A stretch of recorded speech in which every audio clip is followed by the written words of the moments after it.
Virgo. And this your boy MCW. You don't know it's your boy Big Dog. Hi, it's your girl JC. You're listening to ZDK Liberty Radio. With your host, Alison Bramble. Alison Bramble. I too listen to Alison Bramble on ZDK 97.1. 97.1 FM. Let's get it, Alison. Let's go.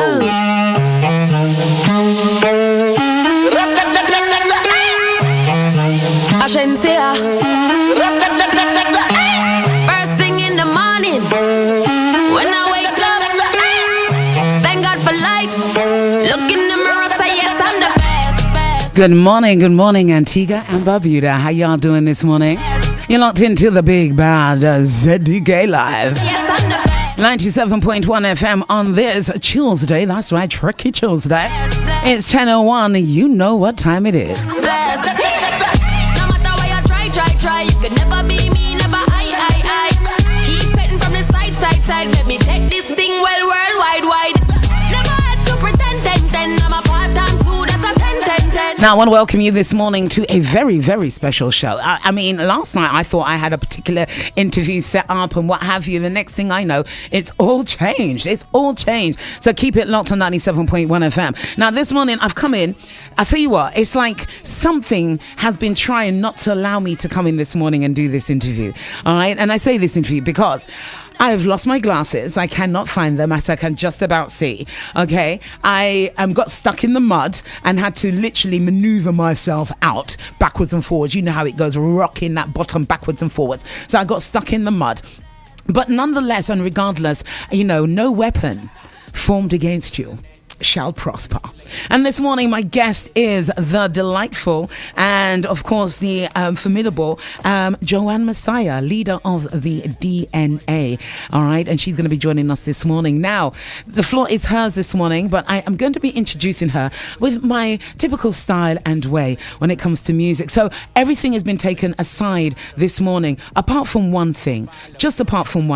Now this morning I do want to read our scripture this morning, because in everything we must make sure that God is involved in everything. So John 11:43-44 says, when he had said this, he cried with a loud voice, Lazarus, come out. He who was dead came out, bound hand and foot with wrappings, and his face was wrapped around with a cloth. I'm going to pause this right now. And he came out, his hand and feet were bound with wrappings, and his face was wrapped around with a cloth. Jesus said to him and said to them, free him and let him go. It says you don't have to die to be brought back to life. A father reaches out to his son after 4 years of not speaking to one another. The embrace, the tears, and the somewhat awkward conversation are like coming back to life. The rebellious person who turned to drugs and alcohol but later cries out to the Lord for forgiveness and help to live a clean and God-filled life is running back from death to the freedom of life and light.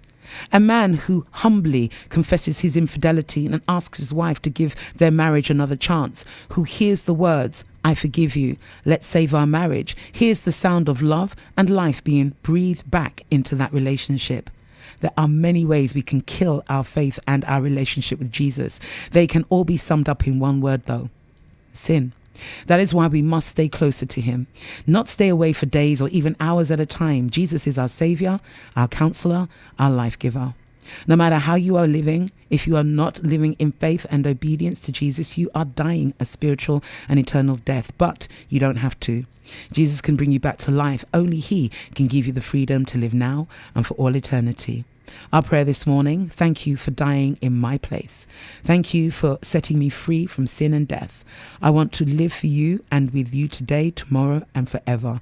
In your name I pray. Amen. Can I get an amen this morning? And this morning I'm going to introduce our guest. Again, you've heard Joanne Messiah, leader of the DNA, and I'm going to find out this morning why are we talking to her this morning and giving her a platform in order to share that. And of course, glasses or no glasses, your girl has questions. We had a discussion earlier, and I'm hoping to be able to continue that discussion as well. So as I allow my music to introduce my guest, here we go. Good morning, Antigua and Barbuda.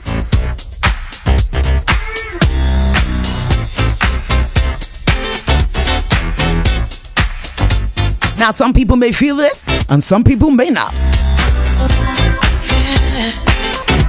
You're locked into 97.1 FM, the Big Bad Z. Look at her. She's a bad man, just as fine as she can be. Hey, she's a bad man, just as fine as she can be. I want to say good morning to Jamal, to Paula over there in Guyana. Good morning, Paula. Good morning, Jamal. He says special day to the guests. Good morning to all the senior queens. That's from Paula. And Juju. Good morning, Juju. He says good morning, Ali B. I get so excited. We've been locked on 97.1 FM. It's 10:06 right here. Got all the girls a man like. And you know what's going on around us, and seeing it's getting into the silly season, I think we're getting a lot of this. You know what I'm talking about? Life is one big road with a lot of sign. One big road with a lot of sign. Sign and Thing is, can we read the signs? come on. Life is one big road with a lot of sign. Sign and both sides. I'm gonna make up my mind to face reality. I want to say good morning to Renee. I know you're locked in, baby girl. Good morning to Freeman's Village. Good morning, good morning. Me a joy. Never you To Mama J over there in Cooks and to her daughter Annette. do good luck. Good morning to my silent listener. Good morning to the man there. Doing's right. Mr. Rose. Sunshine. Mr. Lover, Mr. Friday. Not forgetting Celeste Scott. Good morning. Send it tomorrow. And of course to all my ladies, Mama D, to my Tsunami over there in Parham Town. Me a song. Good morning to the guys and gals over there at Alces. Lord, let me enjoy. Oh Lord, never let When I give my guest a moment to sort out and get herself settled and ready. life is one big road with a lot of sign. Sign in both sides. I'm gonna make up my mind to face reality all the time. Whoa. Just gonna let you know what is ready over there at Ounces today. Today the meals are baked chicken. Oh, what's the special? The special is pasta carbonara. That is $25. You can order that right now on 562-4440 or 562-4442. You can also get baked chicken, curried chicken, stewed pork, Creole fish, fried fish. You've got sides like vegetable rice, O'Brien potatoes, steamed vegetables, fritters, and fried plantain. All there at Ounces, as I said, 562-4440 or 562-4442. You can get it delivered. Make up your mind, make up your mind. You don't wait in time. You better make up your mind, make up your mind. And Chris Stevens, good morning to you. He says life is definitely one big road with lots of signs. We just need to be observant. I agree with you, Chris. Good morning to you, King. Louise says, I love your hair and your lipstick. Thank you, baby girl. Good morning to you, Louise. I hope you have a grand rising this morning. Reality all the time. Whoa. So many a sorrow, many And of course, we'll be opening up the phone lines today. Yes, we will. joy. Some may do good, Want to say good morning to Jared the Radiator Hot of Fire. kind of bad do Not forgetting his brother Eustace and all the brothers to my cousin King Icon, on my knees and pray. to my cousin Send it Vicky May over there in Canada. Good morning, and also want to say good morning to joy. Never let me on sorry. the lovely, gorgeous Never let me on sorry. Michael Rennie. Never let me. We have a call this morning. Oh, hello, good morning. Hi, good morning, Alison. Good morning, sir. Hi, Social Security. Yes. They called me yesterday and said that they have paid the credit union. Okay. So the own institution that they own now are the big banks. Okay. Everybody else has been paid, and I'm glad that I was able to get in this morning. No problem, sir. No problem. Thank you for that information. Oh, yes, that is information I have. Much appreciated, sir. How are you this morning? Well, maybe myself, you know. Please do. Maybe myself. Please. But notice that when CJ them had Joan Messiah on the program, they beat you up like a road march. Only her expertise that she was able to handle them. Okay. And they have Sean this morning on the program, and Sean claimed that he did no negotiation that Gaston Brown.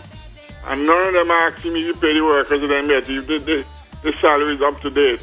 Or if you pay raw yet. Nobody asked him that. But the murder John Messiah when I get you. Not that John is my favorite person or anything like that. But I just tell them they must be consistent.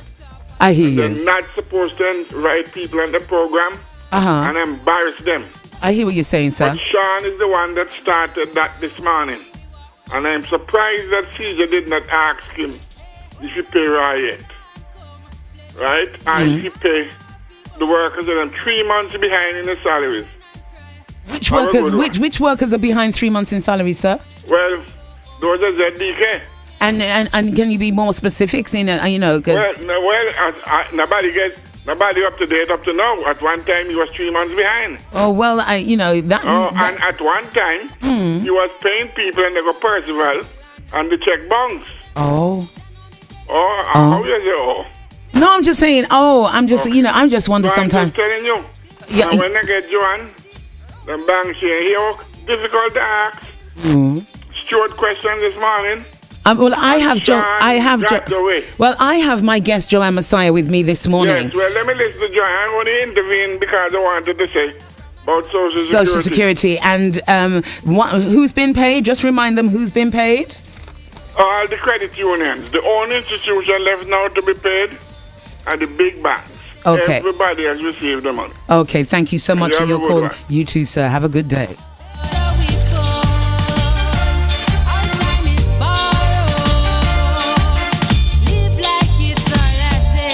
Want to say good morning to Kavina. She says good morning, Miss B. Allison. Say good morning. Have a blessed day. Have a blessed day, Queen. Kamaria is sending laughing out to Danny. She says, Kamaria, Ali, I love you and Danny. I know we have one of those love-hate relationships.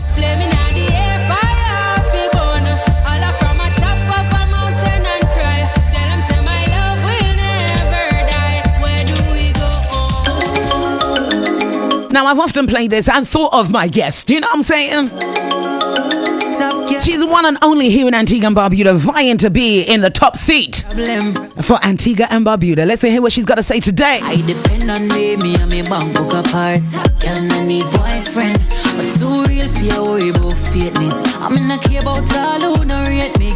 Don't be insecure about your man, my dear, cause any man can date me. Them no know, them no know. Tell me a real top girl.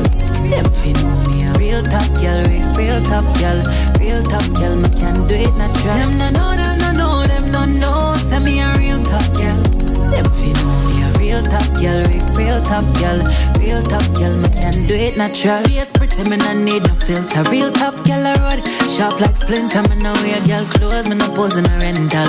Work for this, it no coincidental. Money longer than the line in the airport.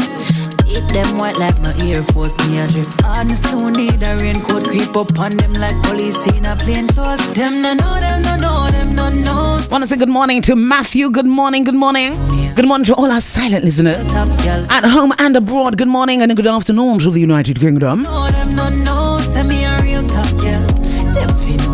And we don't know yet, but one of them is coming up, yeah? It could be our guest, it could be, well, the opposition, and it could be the current party. But then someone is rising to the top.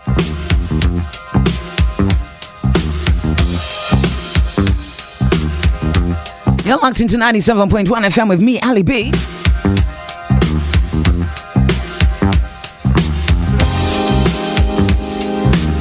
Keep it locked. Keep yourself right near your radio or your laptop, however you're watching us this morning.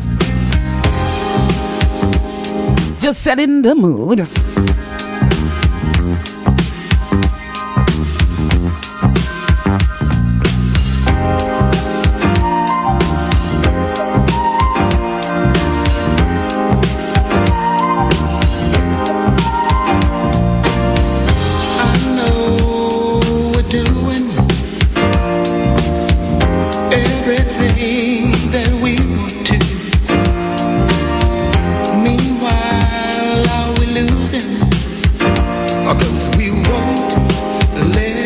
So good morning, Antigua and Barbuda. Good morning to the listeners of the Big Bad ZDK 97.1 FM, and welcome, Joanne Messiah. Welcome, Queen. Thank you so much, Ali B. Thank you so much. I'm delighted to be here in the studios of ZDK. I'm delighted to be in your company. You know, you have a way of just setting a vibe. Well, you know, nice up the place. Well, I have a nice up the place and let people know where I go on.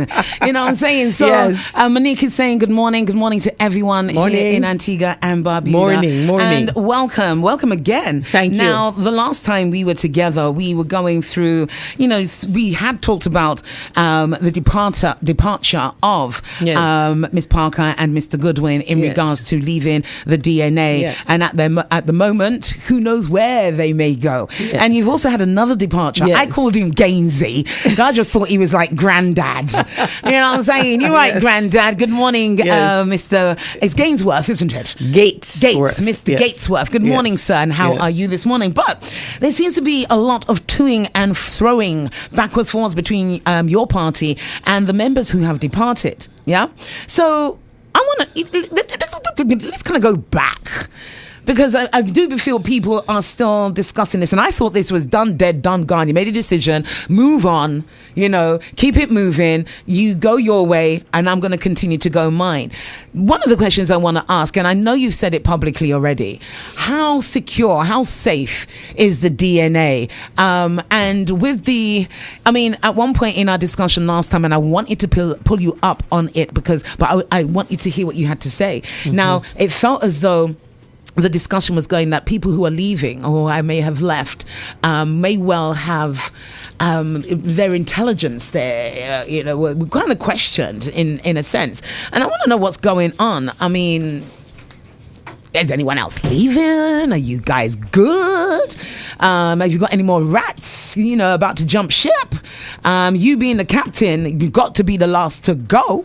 What's going on? And is there any truth in some of the rumors, I would say, going around in the media at the moment and on social media in regards to you, Joanne Messiah, you, the woman in front of or next to me in the next room, but you, in alliance, in discussion, signing up, reviewing, reflecting, and anyway, going backwards in regards to you and the DNA, and I don't know, as it could be possible following suit of where others may be going. What's your position? What's going on? Thank you so much again, Ali. Let me say good morning to your viewing and listening audiences and to my DNA family, my people and my supporters, well-wishers, sympathizers up there in the great constituency of St. Philip's South. And, our friends, our family, all who are tuned in and locked into the ZDK family as well. But Ali, before I start, you started with your prayer. I want to start with my absolute favorite one. Hello, we need God all the time. No, listen, we need him. Understand? We need him. Amen. And it's Psalm 35. And it says, plead my cause, O Lord, with them that strive with me. Fight against them that fight against me. Take hold of shield and buckler, and stand up for mine help. Draw out also the spear, and stop the way against them that persecute me. Say unto my soul, I am thy salvation. Let them be confounded, and put to shame that seek after my soul. Let them be turned back, and brought to confusion that devise my hurt. Let their way be dark and slippery, and let the angel of the Lord persecute them. For without cause they have hid for me their net in a pit, which without cause they have digged for my soul. Let destruction come upon him at unawares, and let his net that he hath hid catch himself. Into that very destruction let them fall. Right? False witnesses did rise up. They laid to my charge things that I knew not. They rewarded me evil for good, to the spoiling of my soul. But as for me, when they were sick, my clothing was sackcloth. I humbled my soul with fasting, and my prayer returned into mine own bosom. I behaved myself as though he had been my friend or brother, and I can say sister here too. I bowed down heavily as one that mourneth for his mother. But in my adversity they rejoiced, and gathered themselves together. Yea, the abjects gathered themselves together against me, and I knew it not. They did tear me and seized not. With hypocritical mockers in feasts, they gnashed upon me with their teeth. I think I want to just stop because it's a long one, but it is my prayer. It is my prayer. You understand? And when I get down on my two knees, I pray for the things the psalm speaks to. Confusion, destruction, because evil will never prevail over good. I was raised to know that. Okay, so Ali. So I want to start kind of at the beginning. And we have a nice little session here. We're starting a little late, but I'm going to catch up the time. I am here both to, as we see it in the DNA, to set the record straight, the historical record straight, but also to speak about the DNA and where we are, where we're going, and what our vision is for the people of Antigua and Barbuda and for the state of Antigua and Barbuda. Okay, so let me ask you this, because Yes. I've always wanted to ask you this. Yes. Did you leave the UPP, or did they kick you behind out? Which one? What happened? I What never happened? left the UPP. You never left? Never left. The UPP left me by way of expelling me on February the 12th, 2017, right in the heart of the Valentine season, when love was abound, you know. So they, in their hypocrisy about people first, right? Were you at the meeting? I wasn't, but we're going to go. I want to just do the chronology. I want to give a little chronology here because I would have laid out this chronology in the Parliament when I sat as the representative for All Saints Eastern St. Luke in 2017, right? And I have some paperwork here to back it up because anybody who knows me, they know I love to write. I copy everything. I'm a paper hoarder when it comes to that. And I not only save it on paper, I have it saved in the cloud. You know the cloud, how operates. You understand? So it is there for eternity. Okay? And when I have documents, I don't keep documents in my office, documents like these. That's why I was a little late, because I had to go and fetch them. I don't keep them home. So I broke my place for try to find nothing, got nothing in there. Right? All right. So this whole saga, which led to my expulsion, my denial of due process within the United Progressive Party, which claims to be a people first organization, and I was not the first. And I suspect I'm not going to be the last for as long as they survive, which may not be very long after this election. Okay? This whole saga started back in July of 2014. And let me say good morning to the UPP listeners who are tuned in. I remain friends with many of them, you know, because they know the injustice which was meted out. But those who are tuned and locked and their affiliates, listen up, listen carefully, make your notes, right? So it started back in July of 2014 after the Labour Party had trounced the UPP in that election in June 2014. When, there's certain terms I would like to use, but I know it's daytime and it's not fit for TV, right? Not TV or radio, social media or radio, right? But all I can say, it was a humiliating defeat, which led to another humiliating defeat in 2018, okay? When the UPP was kicked out of office by the voters of this country, okay? So given that beating was so severe, it was so severe, a lot of people, all the people who would have run in that election and those close to them in the executive, they went and they ran and they hid.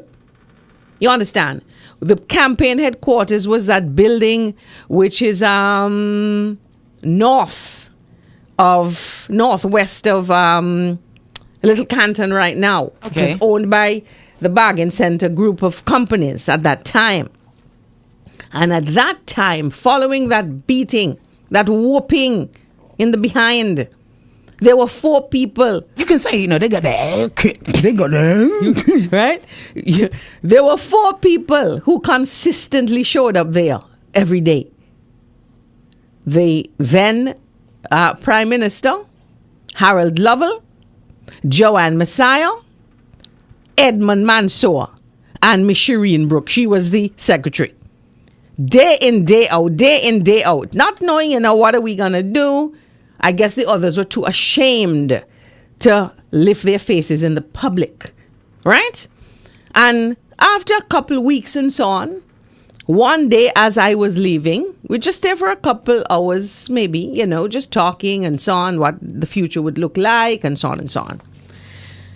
The former Prime Minister said to me, when I came the next day, they wanted to have a discussion with himself, and Lovell wanted to have a conversation with me. I said, okay, I didn't know what the conversation was to be. This is July, as I've said, okay? When I came the next day, we sat in the former Prime Minister's office in that building. And, the conversation, and I'm paraphrasing, listen, the electorate has spoken. They have spoken loud and clearly. It is clear that they do not want the UPP as currently constituted. Okay? They want something different. He said, and Lovell and I have been talking. And we want to know whether you would be prepared to take up the challenge to lead the party going forward. So you were asked by the then Prime Minister Baldwin Spencer. Absolutely. If you, yes, Joanne Messiah, Joanne Maureen Messiah, correct, would want to become the leader of the UPP then, with Harold Lovell sitting or being right there, in the same room. The three are we? And you said, okay. I said to them at the time. Because I didn't know what they were going to ask me. I, honest to God, didn't know. I will continue to repeat that I am anxious for nothing. I said to them at the time, let me think about it. Let me go back and consult with my family, my constituents, my very close friends, right? And some other people who I consider to be my political mentors. Both those here in Antigua, a few, maybe 2, and at least 3 in the region, in the sub-region. All right. I recall distinctly the then Prime Minister got a telephone call, and he said to Lovell and I, go over into the conference room, I'll meet you all over there. So he and I went into the conference room and we continued the conversation, about, how what the face of the UPP should look like going forward. We were speaking, Lovell and I, for a while prior to the former Prime Minister coming back into that room. There was something that was said to me by Lovell, which up until maybe 2-3 years ago, it puzzled me.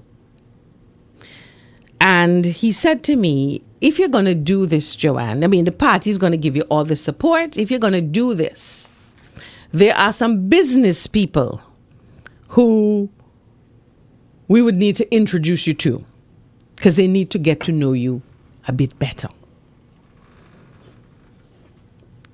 I recall in my mind thinking, business people. Who are business people? I thought at the time, well, I've been in government for 10 years, but think all the business people who matter, particularly to the party, whether it's from a funding point of view or whatever. But all them business people know me. And I started to go over some no names in the society. They know me, I've interacted with them, so. I said nothing. Then he proceeded, I said, know me? What do you mean? His response was, and it's not the first time I would have been hearing this in the UPP, his response was, you're going to have to learn to be a bit more flexible because you're too strict with certain things. And I say, strict, what do you mean? He said, we'll talk about that later on. Okay? I am too strict with certain things. And what I interpreted that to mean that if I were to accept this invitation to become the political leader, I would the degree of flexibility, this is my mind working, right? The degree of flexibility meant that I needed to be malleable. I needed to be a person who could be shaped and molded by business interests, right? May not necessarily be only business interests in this country, right? And I just thought to myself, and that conversation, that aspect of the conversation always bothered me. Okay? Because I know in politics you have people who vie to be king and queen makers. I am well familiar that in politics, not just here, the world over, there's always a piper or pipers who want at the end of the day to determine what tune a government plays. Okay? And I've said all of my political life, I don't come to politics for certain things. I don't come to politics to be manipulated. I don't come to politics to gain anything personal for myself or my family or my network of friends. I come to politics to serve. I come to politics to be a part of a group of persons who I believe, who have the same value system that I do, to improve the lives and livelihoods of the people of Antigua and Barbuda, the most vulnerable, the marginalized, those who are cast aside, the differently abled, the single parents, whether they be men or women, the old people who rely on, many of them, the kindness of the church, neighbors, because maybe their family members are overseas and they send a barrel or box ever so often, but they're 365 days in the year. I come to politics to reposition Antigua and Barbuda so that truly we can continue whatever progress our country would have made since we said we started to run it back in the day, way back in the 60s. I don't come to politics for nothing personal for me. Okay? Because you can't live in two houses. You can't drive more than one car at a time. And honestly, material possessions don't impress me. That is something that our parents, bless their souls, would have drilled and maybe beaten into us as children. My father's favorite saying was, a little with content is great gain. I don't depart from those principles. Okay? Good. Okay, so that conversation ended. And so when I got back home, I called my friends first. I reached out to my political advisors, and it wasn't that same day. It was maybe a day or two after I would have spoken to my family, meaning my children and my siblings, about the conversation. Okay? And we mulled over it for a while. Right.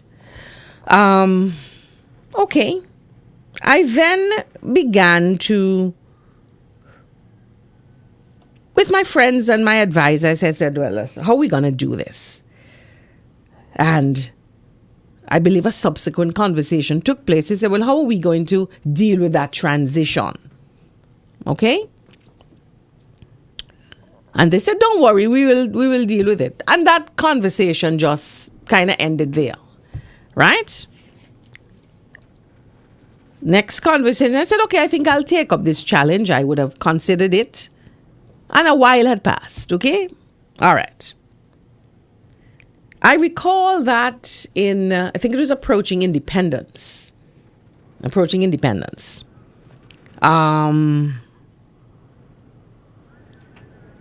Lovell had an interview with Darren Matthew Ward. And I know one of my young people going to find the interview for me because they're good like that, right? He had an interview with Darren Matthew Ward. It was a Monday morning. I recall specifically. I'm very good with dates and days and times. I'm not the best with remembering all names, but when it comes to specifics like that, I know. It was a Monday morning. And I was getting ready for work because at that time I'd reopened my law practice. And the interview was just taking place about politics because, of course, the convention was going to be coming up in 2015 and so on and what have you. And I remember I was combing my hair because I was in my bathroom. And the conversation between him and Matthew Ward was like, okay, so what's happening in the UPP? You all are supposed to be going to convention to pick a new leadership for the party. How is that process going? And I'm paraphrasing, and Lovell would have said something like, oh, it's going, whatever. So Darren says, well, who is going to be contesting like for the leadership? And Lovell said, well, that process isn't quite fine-tuned as yet. Darren then said, well, what about you? You're not interested in the leadership? Pause. Ever so briefly. Then Lovell says, I'm considering it. So I was like this, Alison. I was combing my hair, right? Or brushing my hair. And when he said, I'll think about it, I remember my hand stopping like this, like, what? What did I just hear? Within seconds, my phone started to just blow up. The people who had spoken to, my friends, they were all saying, did you hear that? What's that all about? I said, I don't know. All right, so I just decided to let that pass. And then that was towards the end of the interview. So there was no opportunity for expounding on what he had said. Monday. Remember I said it was a Monday, right? Now, I know Lovell so well, right? I will say to this day, that at that time, there was nobody who could say that they knew and arguably understood Harold Lovell in the party at that time. The only person I would give way to is Donna Shire, okay? Who was with him day in, day out, virtually throughout his political life, particularly in his transition to UPP. I know that man so well, right? That I said to myself, he's going to call you by midday. He's going to call you. He's not going to call you right away. Because he has to now consider how he going to explain what he said to you. All right. And true to form, approaching midday, I get a call. I didn't answer. It was him. I was in my office doing my work. I continued to do my work. Within maybe an hour or two, call again. I didn't answer. For the people that may have just joined our conversation, yes, and are intrigued as to who you were not responding to, let's just give them who they weren't. I want to say good morning to all of you. And you've got a lot of people interested in this exclusive this morning right here. Who was it that my you were reference was to Harold Lovell. Okay? I did not answer. I know the man. I know him well. I knew him well then. I don't know him now.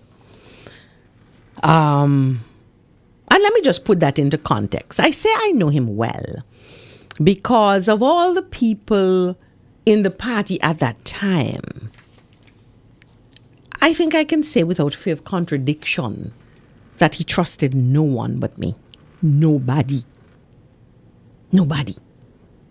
Right? And I'm going to say that again without fear of contradiction because he and I would have had numerous conversations over not only the 10 years in government, but preceding that. Because when he decided to challenge Baldwin Spencer for the leadership of the party, I was one of a few people who at that time who were supporting him.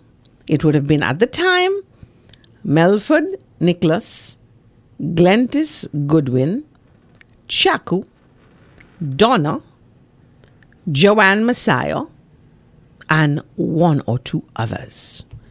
We would have meetings down at an apartment somewhere down Runaway side.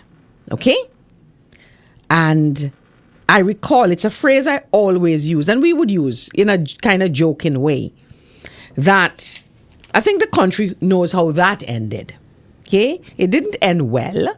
It ended with him referring to Baldwin Spencer as tissue paper. And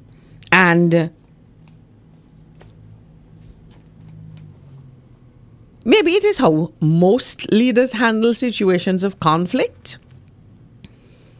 I recall saying, when after that convention was over and our group got a trouncing as well, that we were placed in what we used to call cold storage, Eric Williams style. Okay? Just marginalized, just keeping you literally on the periphery to ensure that you didn't leave, you are continue to be involved at an executive level and so on and so on. Right? Good. I know the man. I knew the man. All right. I'm going to give another example of why I say I know the man and why he trusted me the way he did. That is coming. So, I eventually answered the phone, maybe about between 3 and 4 o'clock the afternoon. And he said, I've been trying to reach you. I said, I've been busy, you know. He says, I don't know if you were listening to the radio this morning. To which I said I was. He said, so you would have heard what I said. I said, I did. He says, I don't know why I said that. It kind of just came out of my mouth. I said, really? He said, but I want to talk to you about it. He said, what about lunch tomorrow? I said, no, man, I'm going to be busy tomorrow. And, I bring my lunch to work, which I do to this day. Okay? I said, listen. He put some other times. I said, no, I'm going to be busy. He said, what about Wednesday? I said, okay, what's happening Wednesday? Wednesdays is the days when Central Executive met at the Antigua and Barbuda Workers Union, 6 o'clock. I said, well, we can meet right before Executive. He said, I think we can meet a little bit before. I said, well, the reason I can't meet before is because we were scheduled to go to Parliament. And Baldwin Spencer had convened a caucus of all the parliamentarians, the upper house and the lower house, and we were going to meet at that same venue, that building northwest of Little Canton. All right. I said, well, I don't know how long it's going to be, but I'll try to leave a little early, which I did. Okay? So in the meeting now, the meeting starts at 4. It's at a little after 4. 5 o'clock coming. He's texting me. And all them texts still in my what the phone the name again? I can't remember it right, but I have the text still, right? Said y'all are not finished yet, and so on. Now remember, Harry Lovell was not in the Senate because he did not want to be in the Senate. He was supposed to be, and I'm going to have to come back to that when we all showed up.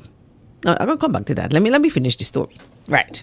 So I left. I left at about maybe 20 to 6 because I wanted to have a very short conversation.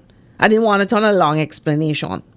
I got down there, and when I was close approaching, I messaged him and I said, I am leaving now because I wanted to arrive before him.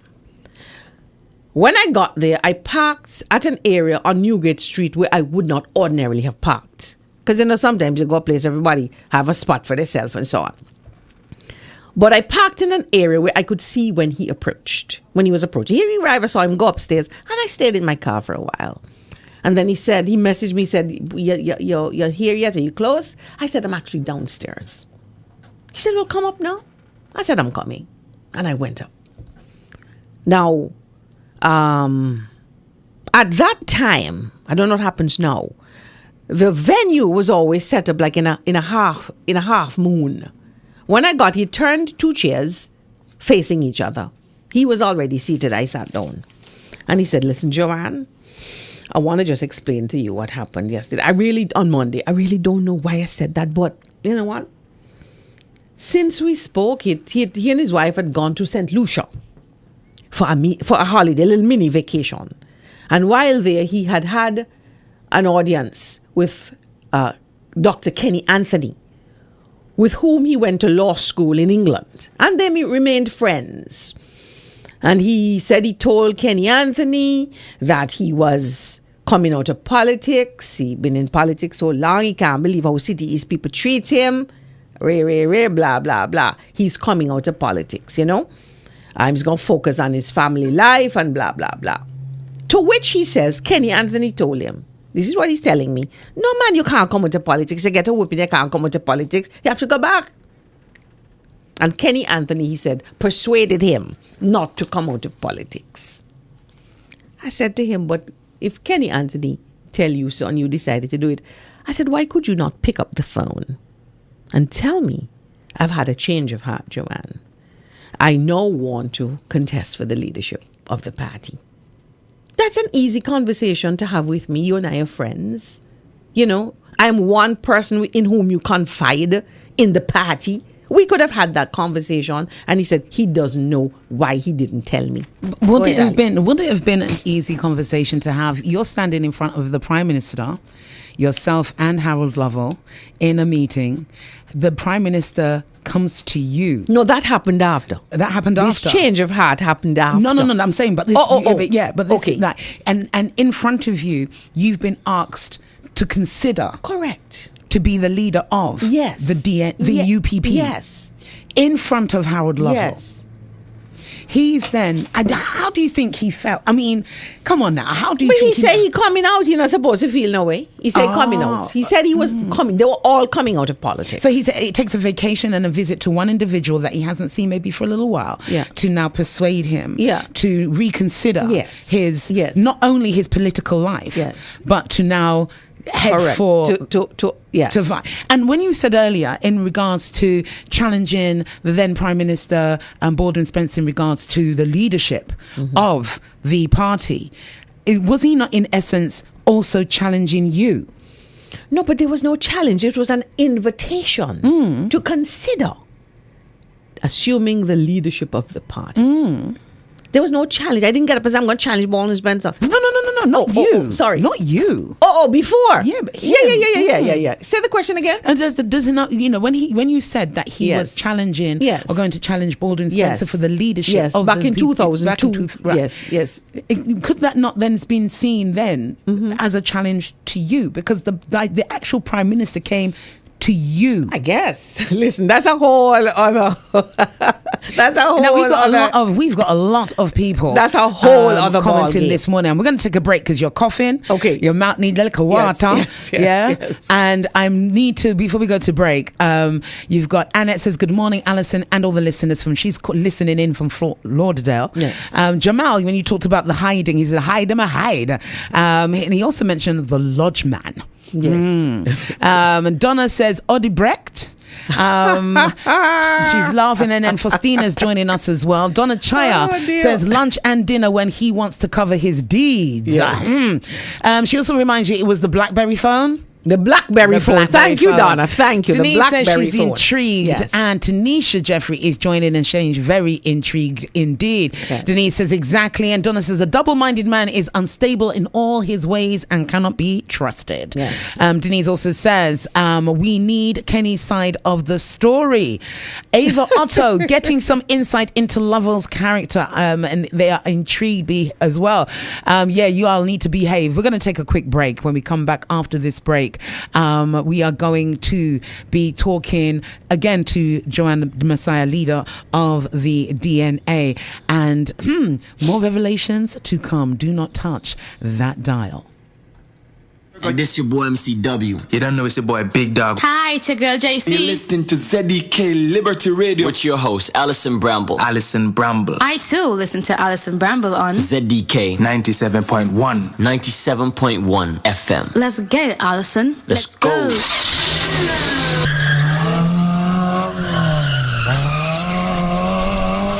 Hey, what brand of tire that you have on your vehicle? Oh, that's Good Ride Tires. Good Ride? Never heard about that. It good? Yeah, man. Good Ride Tires. Good quality, affordable, durable, and available at Wheel Alignment Center. Plus, you get free alignment and balancing when you buy 4 tires. Not just that. They do oil change, parts replacement, plus they sell other brand tires too. Wheel Alignment Center on Casada Gardens? Yeah, man. Check them out or call them at 463-7764. Cool and Smooth is once again ready to unleash another buy one get one free sale on men's shoes, ladies shoes, men's clothing, men's pants, ladies pants, men's shirts, blouses, and a lot more. Also 20% off furniture and appliances. So when you visit Cool and Smooth, the key phrase is BOGO my brother. It's Cool and Smooth on Lower Market Street. Come check us out today. Alert! iNet has launched the new fiber areas. Sweets, Buckleys, Tyrrells, all areas in Allsaints, Follies, John Hughes, Wallins, Starcoats, Bowlands, Jennings, West Palm Beach, Hermitage, Old Road, Erlings, Cades Bay, Darkwood, Fries, and Johnson's Point. It's your time to upgrade to fiber. Visit inetfiber.apua.ag to upgrade or sign up online. Did you miss your area announcement? iNet Fiber is already in most parts of Antigua. Check our map for locations. inetfiber.apua.ag. Upgrade to fiber today. Townhouse Megastore BOGO Elvaho sale is back. And it's bigger and better than ever. Most items in the store are BOGO Elvaho. Buy an item, get the other item at equal or lesser value for 50% off.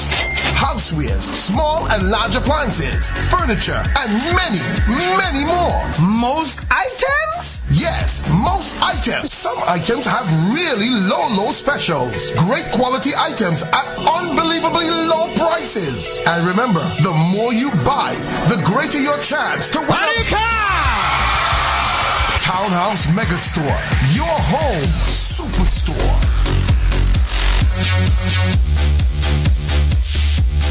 Crisper plantain chips. Gently fried. Lightly salted. Sweet. Or hot and spicy. They are locally made and packaged with you in mind. Enjoy our wholesome, healthy, sumptuous, mouth-watering and flavorful snack. Available at most of the major supermarkets and village shops. Or contact us on telephone number 562-7945. 562-7945. Crisper plantain chips. Give me some more.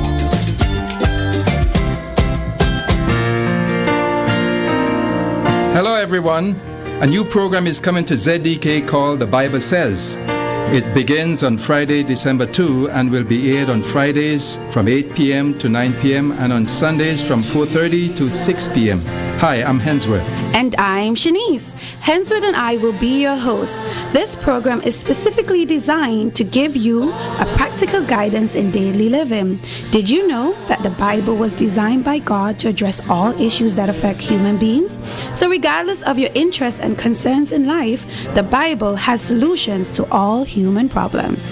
So join us on Fridays and Sundays as we explore and review God's love letters to us. Redcliffe Quay has a unique store only found in Antigua and Barbuda. Let me introduce you to Hemp on the Dock. Not study no paper, a pagan, mental sedation, physically manipulated. Red 15 has a unique store only found in Antigua and Barbuda. Let me introduce you to Hemp on the Docks, where we change the words on weed. We have CBD oils, wallets, shampoos, essential oils, belts and bags, t-shirts for all and lots more, all made from cannabis hemp. The Christmas season is on your doorstep, and pop in for the exclusive cannabis hemp gift for that special someone. Give us a call on 268-728-3640, or you can come in and see us at 4 Red 15. You won't be disappointed.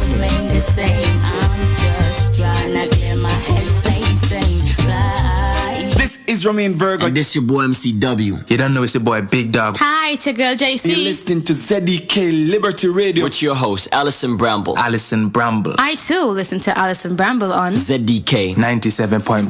97.1 FM. Let's get it, Alison. Let's go.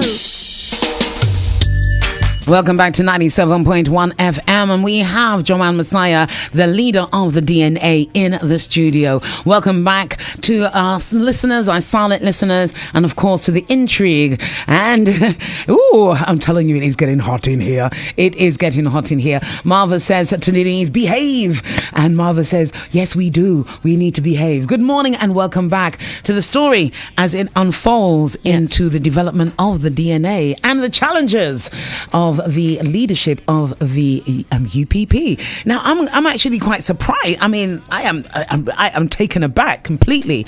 You would have been, could have been, should have been the leader of the UPP? Only if God intended it to be that way. God has a way of removing you and the universe. God and the universe. They have a way of removing you from situations which are toxic and which are not in your best interest.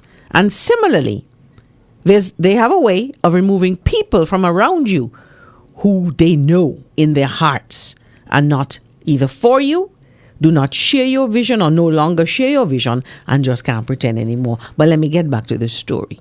Okay? So he said this thing about Kenny Anthony, and so he changed his mind. And I said, but why you didn't just come and tell me so? You could have just come and said, well, listen, Joanne, I've had a change of heart, and so on and so on. Then he also went in to remind me of something he had told me on other previous occasions over the years, right? He said to me, and I'm sure that Donna and maybe some of his former ACLM associates and other people who know him can support what I'm about to say. He said to me that since he was the age of 15, he has had a desire to be the Prime Minister of Antigua and Barbuda since he was age 15. And all of his political life, that he has been working to make this a reality. He said to me, so what are you going to do? I said, what are you going to do? He said, you're going to pull out for me? I said, no, I don't think so. He said, really? He said, but look, I am so much more older than you. He said, if you allow me to go this time, and then maybe after it will be your turn, you'll still be young enough. I said, but this isn't something you pass on. This is not like a coronation. We have to determine where the party is. We have to read the electorate, as you and Baldwin told me. And we said we want to offer something different. Right? I even said to him, and remember that I am an elected member of parliament. So all that I intended to do, I can use my parliamentary platform to help to reshape the image of the UPP. He says, so you're not going back out? I said, no. Let the better person win, was how we ended. And by that time, people had started to come up the stairs for the executive meeting. He and I never had a discussion after that about any leadership, anything. The conversation never arose. I never said anything further to Baldwin Spencer either, but we continued to talk. What I then did, and it is something, if I could say there was ever a one-upmanship, he got me on this one. He when things started to, kind of heat up, and I guess people were saying, oh, he's not going to run, John going to run, da-da-da-da-da. I decided there were some women whom I thought were my very good friends. There were some women who I thought had my back, my front, my side. Right? And so one day we met at one of their homes. Right? In Weir's Development. And I said to them I wanted to discuss something with them. I believe we had lunch and so on. And then when I then said, well, listen, I am going to be offering myself up for the leadership of the party, sort of chronicled what had happened, except the discussion with Harold, just what Baldwin and Harold had discussed with me. And I could not read their faces. I wasn't met with any enthusiasm, any encouragement, any support. And one of them said, oh my, why you didn't come before? I said, what do you mean? And they all said that Lovell had come to them before, seeking their support. They had given it to him, and he'd never mentioned that I was going to be contesting. Okay? All right. I'm with you, Donna. Oh, Lord. I'm with you, Donna. Donna said, power. Oh, wow. You understand? Yes. All right. So I was like, okay. Not that they had any clout per se in the rank and file of the party. But I'm figuring, okay, these people are supposed to be my friends. I don't have their support. All right. I then decided, let me start in the executive body. Let me go to the people in the executive. I went and some of the former members of parliament who I believed I could have approached. Those who I knew were misogynists, I wasn't going to go approach them. God, then I want a woman and nothing. Okay? I recall, and what I did, where my office is now, I would ask people if they could come and have a short meeting with me and so on. One of the persons I invited, and I expect the response to this to be a naked denial, probably starting tonight on their favorite radio stations and a cussing and so on. I don't mind. It's okay. Right? Because when things happen to me that I figure are incredulous, I immediately tell somebody else because I don't want to miss anything or forget.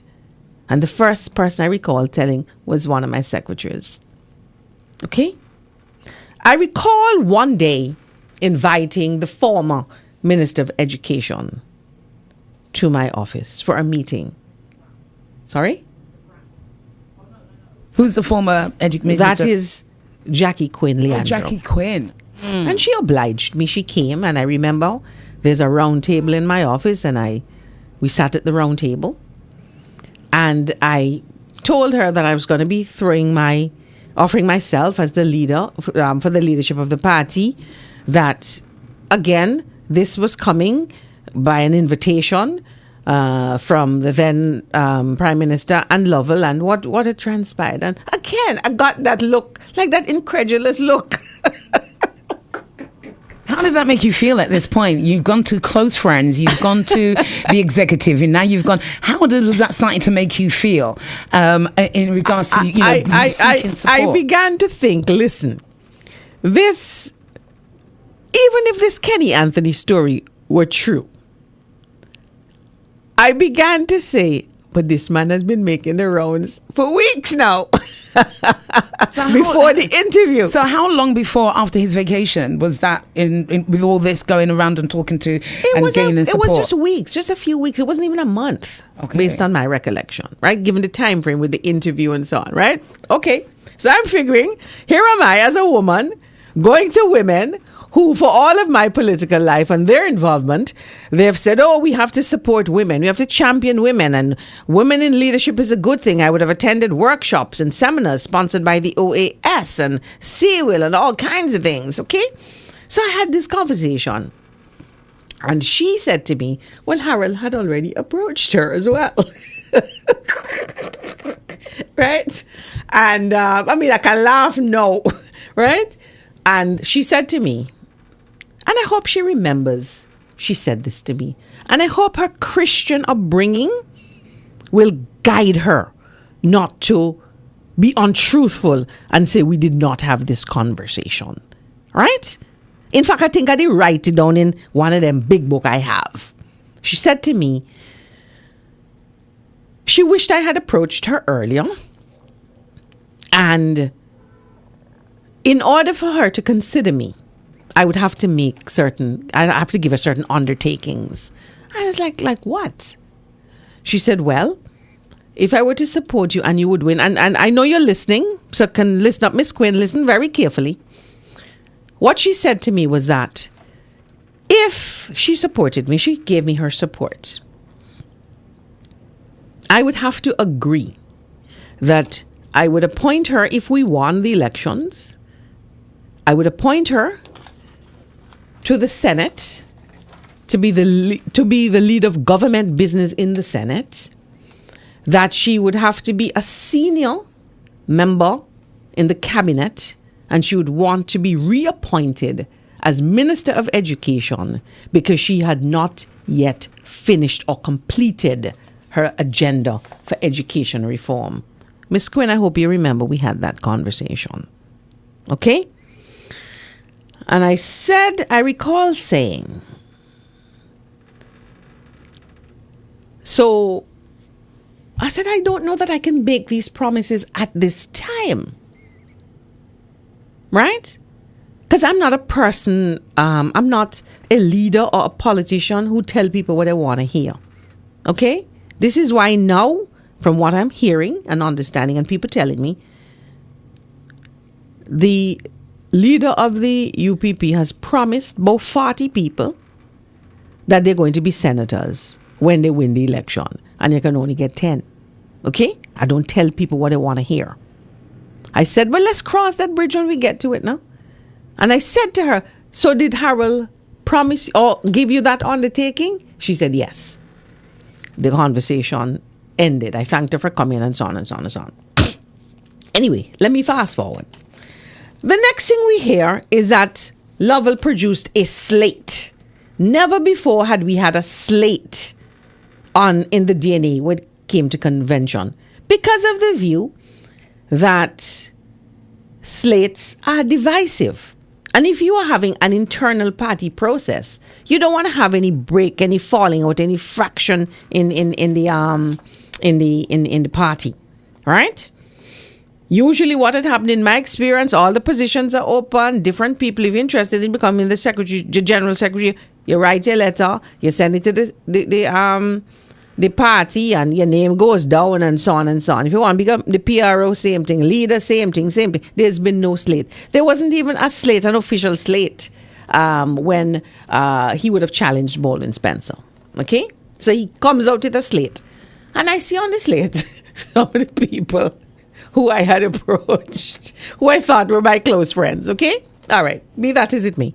And by that time, my group and I, we had begun to, look for people who we thought would be best fits for the various positions. So there came a time we said, listen here, we have to come up with a slate too.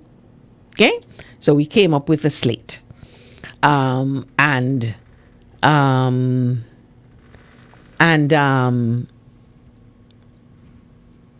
There were people who were encouraging senior people in the party saying, listen, I don't like the slate thing. It's going to be divisive, so.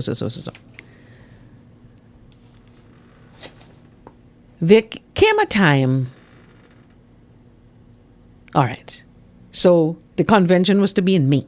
Let me give my chronicle of events. And I want to repeat this because there's a narrative which the UPP and some of their members insist to throw in the public domain. They want to disassociate themselves from the fact that they expelled me. The narrative is, oh, Joanne left. So when I talk to UPP people who are still there, some of them are executive members, some of them general council members in different branches, say, oh, Lord, Joanna, now come back, you have to come back. And my standard answer is, you can't come back when you're expelled. When they expel you from school, you can go back to school. And the answer is no. I never left. They expelled me. And some people say, I didn't know that. I said, but you must have been a general council because you are a general council member. Right? But you see, when you have a herd mentality and when you actively cultivate the herd don't stop to think. The herd are not required to think. The herd just, those in favor, say aye. Aye. Okay? Good.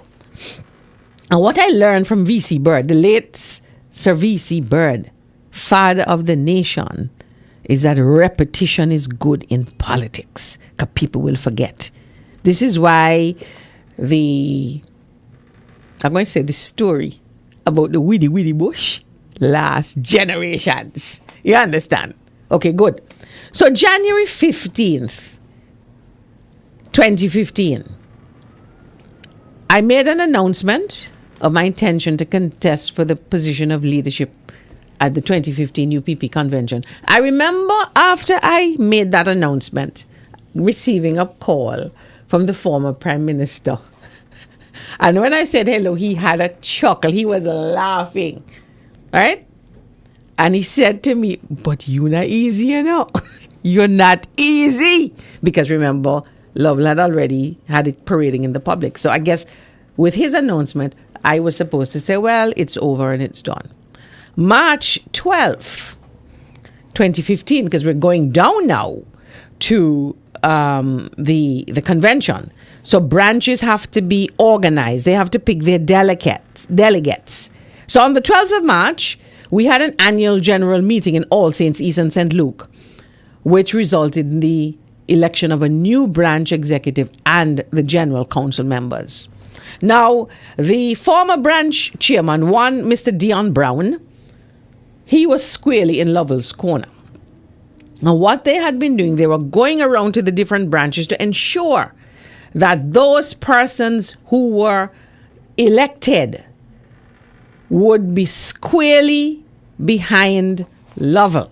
So I couldn't even get one vote out of the branch in them, right? So did you get Quinn? And did you succumb to her once? No. I can't make promises into the future so far. The only thing I can promise is that the sun will come up tomorrow, which I hope. But that no guarantee that we will see the sun. We don't have any guarantee. No. All right? Good. So on March the 16th now, 2015, the former, because he came to that meeting late, and let me say, the management of all branch elections was overseen by the party machinery, over which I had no influence. Okay? None. And one of the persons was a member on Lovell's slate. All right. They are the elected people. March 16th, there was a scathing letter that was sent to the Central Executive by Mr. Brown, where he was alleging that the process was quote-unquote weird and abnormal. We paid it no mind because the party machinery oversaw that process. The 14th of April, I responded to the letter addressing the several issues. Now, the second strategy that Lovell had, because even though I say I'm running, I cannot get my name on the ballot unless I have a branch, at least one branch, supporting my candidacy. They were making the rounds. We were also making the rounds. We wrote to all the branches requesting the opportunity to make a presentation for what the new UPP would look like. We only got through to 4 because by the time we were finished with our presentations, which were PowerPoint presentations, the thing was so damn good. Forgive me if I offend anybody for saying damn. It was so good. It was so impressive. He didn't have any such thing. Then I began to get the shutdowns. No, you can't come. And I'm going to say here, one person who I know can corroborate what I'm saying is one Mr. Lamin Newton, who was in charge of the All Saints West branch at the time. Okay? He can corroborate this story. All right, good. Right. So we then, so I obviously, I would have gotten the support of my branch. Good. There was another branch that they were targeting, which was the branch I had left from. Well, I was a member of the branch because of the fact that I lived in the constituency. That was the St. Peter's branch. Okay? The St. Peter's branch, they tried their best to manipulate that process. But I'd been in that branch for over 10 years, and of course I must have some people loyal to me. So we saw a lot of manipulation of the lists and so on.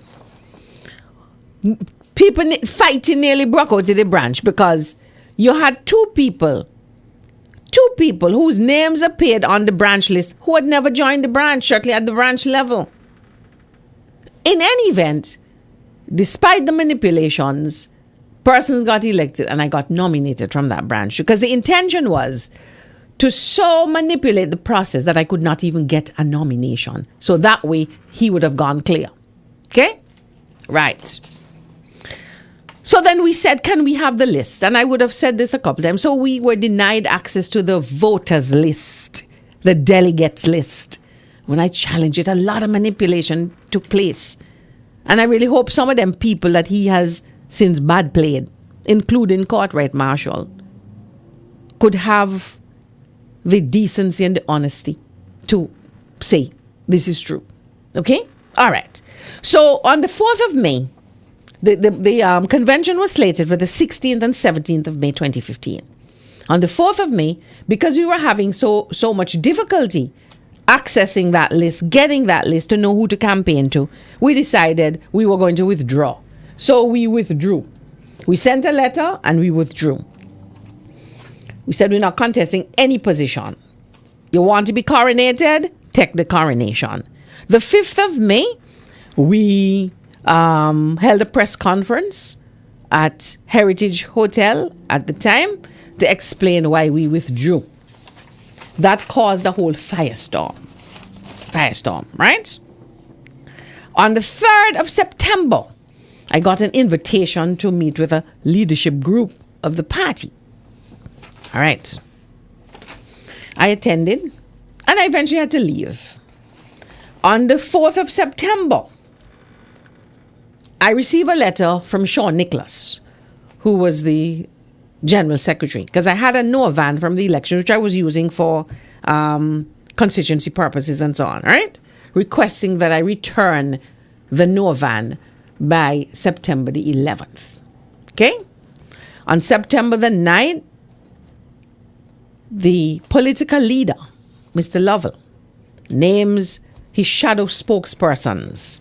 And I, as a duly elected member of parliament, sitting in the parliament, I was excluded from that from that shadow cabinet. Okay? On September the 11th, they had a WhatsApp group at the time. I'm in the group, and one of the members, I wouldn't say which one at this time, referred to me as a bitch. Okay? When I responded, maybe they thought they had removed me and they hadn't. I was deleted from that list, from that WhatsApp group. On September the 14th, 2015, I had a program called Setting the Record Straight with Teacher Celis. Right? A number of things that happened before that. I go in, there's no technician on a program day today. I go back in, they say don't put you on today. This is before the convention, right? Because they thought I was going to use my radio program to campaign to voters, delegates. September the 14th, I get a letter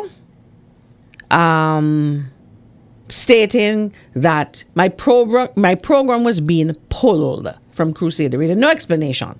They're just revamping. Okay? On September the 14th, that same day, they had a program called Eye on the Issues on Crusader Radio. And on that show that day, it was a 3-hour meltdown by 3 hosts. They were Novell Williams, Elliston Adams, and Winston Henry. And all they did was to assassinate my character, lynch my character, said all kinds of disrespectful things about me, and they were inviting their callers to call in and join in their verbal assaults. September the 16th. And I put this here to show how the treatment that was being meted out to me was not just for me. September the 16th, 2015, Anthony Stewart went back to his office and he found a letter which was thrown under his door informing him that he was being removed from the Senate. Now that is just such a ballsless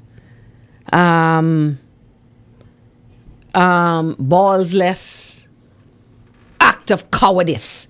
If you're going to remove a man, call the man.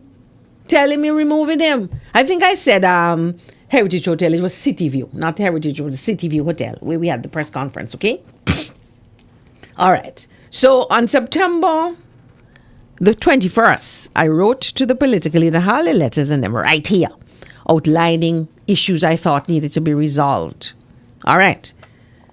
January the 21st, 2016, I attend Parliament for the budget presentation.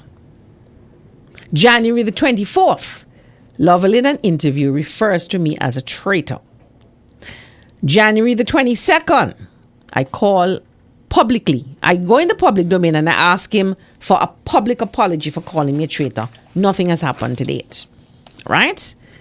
Samantha Marshall then took it upon herself as a woman in politics and as a colleague member of parliament to call out UPP for their political harassment of me and the disrespect meted out. Of course, she get her cussing. Use the radio to cuss her off as well. Right? April the 13th, this is when the walkout has started on me, all right, when I go to central executive meetings. All right, I want to now turn to some correspondence here, okay? Let me just start here. And then, let me start with this one here, okay. This is a letter from Harold Lovell to me. His signature is right there. Right? Okay. April the 16th, saying, Dear Miss Messiah, and I'm going to just read the relevant parts that are critical. You would have heard as a member of the party's central executive that I intend to announce shortly a number of constituency caretakers. This exercise is to pave the way for the eventual slate of candidates to contest the next general elections. Right? He says, as you're well aware, the past year has been marred by the extremely acrimonious and divisive rift between you and the party, on whose ticket you were duly elected, and so on and so on. He goes on to tell me here, I have decided to exercise the power of veto vested in me as political leader, and hereby inform you that you will not be considered or named among the party's slate of candidates for 2019 or before. Thank you for the years spent in the service of the United Progressive Party and its 10 years in government. Sincerely, Harold Lovell. Okay? So, in the stroke of a pen, in spite of what my branch would have done, which would have been to nominate me, he says, I'm vetoing you. Don't even bother send nothing. You're not running. Okay? I then want to turn my attention. Okay. Let me just go back to, this is what I was looking for. This is, with Setting the Record Straight program, September 14th. Remember I said when my program was suspended. This is from David George. Dear Sister Joanne, as explained, I have been advised by the chairman, Cordley George, today, 14th September, that your program, Setting the Record Straight, have been suspended until further notice. Details will follow in a written communication. Kind regards, David George. No written communication has ever come. Right? Now, I then write to Sean Nicholas. I'm not going to read the whole thing. It's a long letter. The letter is captioned Conduct of Central Executive Meetings. And it was hand-delivered an email. And they signed for them. I don't give nobody no letter. Nothing unless they sign for them. Or somebody who is authorized to accept the correspondence, signs for them. All right? I say here, write to express my grave concern regarding the caption matter and the conduct of the management of the Central Executive meetings, which are generally convened every Wednesday, commencing at 6:30 p.m. and held at the Antigua Workers' Union. All right?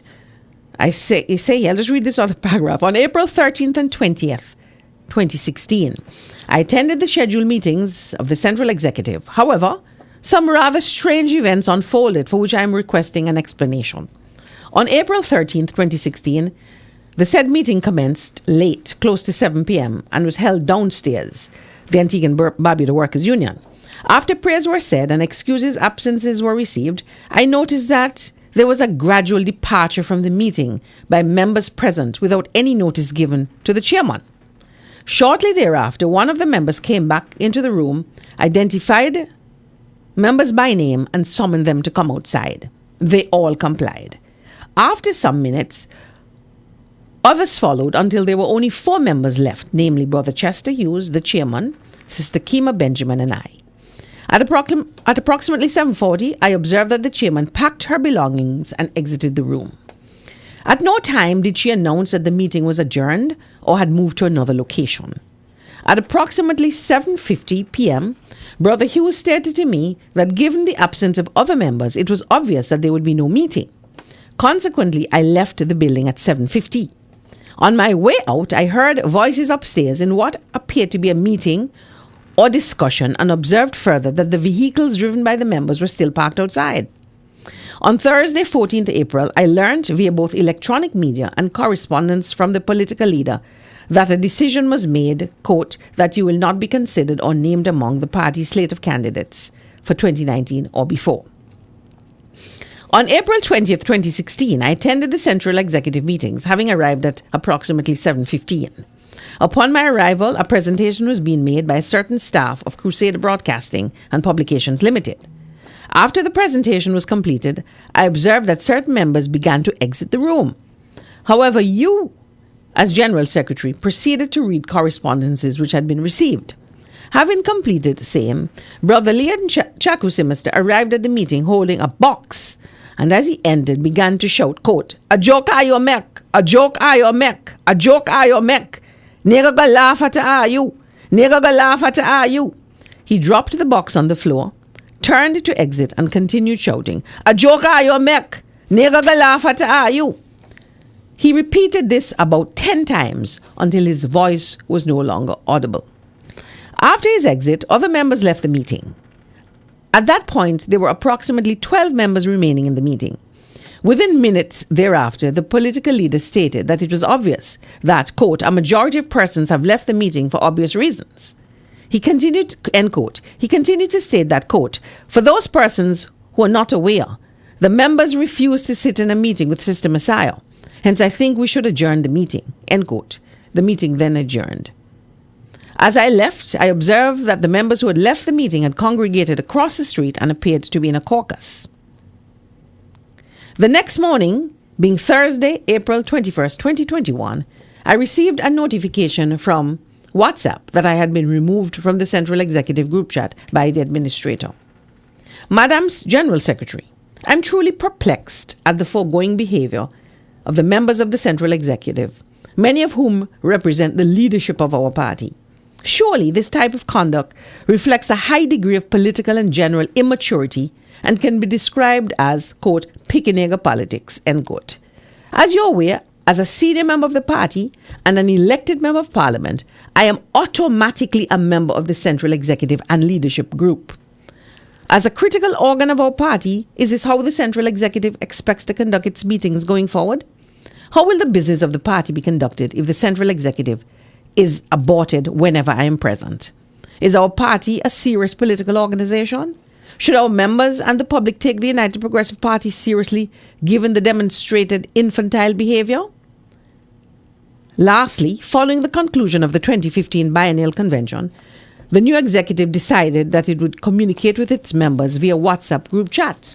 I hasten to add that I have been removed unceremoniously on 2 previous occasions and re-added at the administrator's whim and fancy.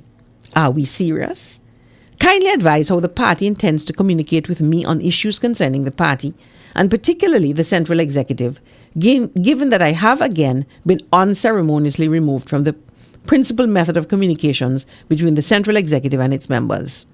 I suggest that you consult with the UPP Constitution prior to answering the foregoing questions, which I believe will provide guidance to the decision makers in the party.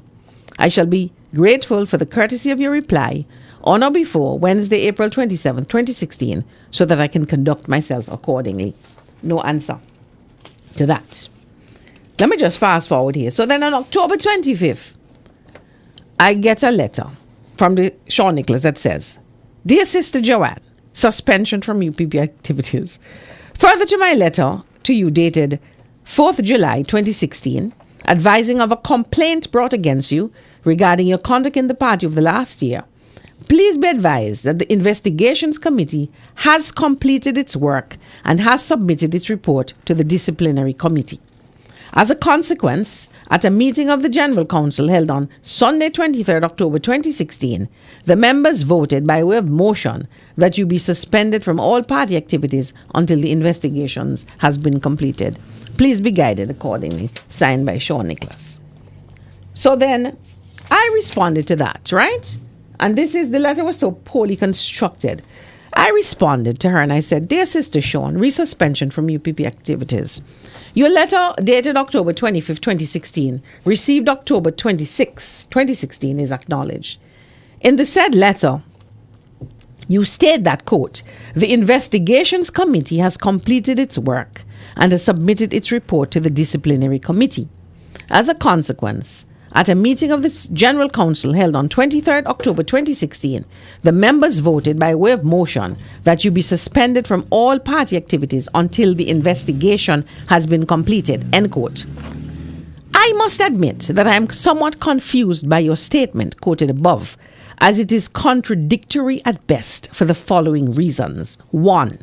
You state that, quote, the Investigations Committee has completed its work, end quote. 2. You state further that, quote, the General Council voted that you be suspended until the investigation has been completed, end quote. I shall be appreciative if you could clarify the foregoing, given that an investigation cannot be complete and incomplete at the same time. In addition, can you advise me of the members who comprise the Investigations Committee and the date or dates when the meeting or meetings of the committee was or were convened? Finally, please be specific regarding when this suspension takes effect. Grateful for your timely reply. Never replied to me. I'm going to fast forward because we have about half an hour. I want to read the letter that comprised my complaint. Right? This was sent to me by one George Wenner, who was the secretary of the Disciplinary Committee. Okay? It says, "Dear Miss Messiah, please take note that a meeting of the General Council held on October 28th. Now, her letter said it was October the 23rd. In any event, the General Council was presented with a report and recommendation from the Investigations Committee on Disciplinary Matters that investigated a complaint against you from a member of the party. The General Council at that meeting voted to send the report to the Disciplinary Committee. Pursuant to the powers vested in the Disciplinary Committee, it is the committee's intention to hear and determine the charges against you. Hear the charge and them now. Please take notice that the following charges are preferred against you. 1. It is alleged that you, Joanne Messiah, on September 22nd, 2016, aided and abetted, is a crime now, aided and abetted then Senator Anthony Stewart as he launched a caustic, angry, and venomous broadside on the UPP leadership, particularly on the leader of the opposition, Honorable Baldwin Spencer. You, meaning me, appeared in the gallery of the Parliament. Let me add, it's a public place. Along with members of what was at some point Team Messiah, to lend support to Anthony Stewart while he made his tirade. You remained while Senate Majority Leader of Government Business, Lennox Weston, presented the first bill. and then led a walkout of the gallery when the leader of the Senate and minority and deputy political leader of the party rose to debate the bill. It was pointed and intended to convey a rejection, disdain of the position of the United Progressive Party. I don't know how this man get in my mind to know what my intentions are. Okay? I didn't know I needed permission or any other person permission to sit in the gallery of the parliament and to leave when he wanted to leave. 2, that while the United Progressive Party made a decision that all members of the House of Representatives would boycott the sitting of the House of Representatives budget presentation on Thursday, 21st January 2016, you, MP Messiah, in violation of that directive, attended the sitting of Parliament, in parentheses, to loud applause by the governing Antigua Labour Party representatives, and close parentheses, after you avoided being able to be communicated directly to by the leader of the opposition, the Honourable Baldwin Spencer. Remember they suspend. Remember the walk. I honest to God, I swear on my children's lives, I had no idea. The announced boycott was in the national news, and the opposition leader indicated that an email and WhatsApp messages were sent to me. They can't find them up to now, informing you of the planned boycott. Your subsequent statement that you went to Parliament because you had to represent your constituents evidences that you were indeed aware of the boycott but decided to ignore it. You also admitted that you, quote, heard of the boycott on the radio while getting dressed for Parliament. However, you chose not to get in touch with the leader of the opposition or your colleagues, but proceeded to Parliament without ascertaining the party strategy. Now, is they not talking to me, you know? Is that they supposed to get in touch with me and tell me? 3, that on Wednesday, January 27th, 2016, you, Joanne Messiah, appeared on Observer Radio's Voice of the People program and made several statements that brought the UPP into disrepute. That you, Joanne Messiah, on Thursday, 28th January 2016, appeared on ZDK Radio and made a number of statements that were inimical to the interests of the United Progressive Party. That on both radio stations, you, Joanne Messiah, outlined in graphic detail confidential information and strategic planning discussions, aid in meetings of the Central Executive and one of its branches. These are the letters I wrote where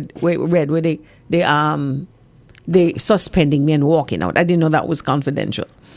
That you, Joanne Messiah, on Observer Radio on Thursday, 9th June 2016, to discuss Hillary Clinton's ascendancy as the Democratic Party's presumptive nominee, but chose to divert the discussion, unprompted by the host, to internal party matters, making statements inimical to the interests of the party, and specifically stating, quote, unless and until the opposition determines it is serious and interested in national development, advancement and the empowerment of the people in this country, we may very well see ourselves being governed by the present administration for time immemorial, end quote. All right, so that is essentially, those are the charges. And I've said before, and I'm going to say it again, I never hear nothing so nankered in all my life. Right? They told me that the hearing is scheduled for Tuesday, December 6, 2016 at 6 p.m. at Freedom Hall. Right? Now, having received that, I was scheduled to leave the country and in fact did leave the country on the 5th of December. Right? I wrote to them and I told them I could not meet on the 6th because I would have been out of the country and that I'm requesting that the meeting be rescheduled. Well, I heard that the meeting proceeded. I was charged. They had a chair there, an empty chair, and I imagine they read the charges to the chair.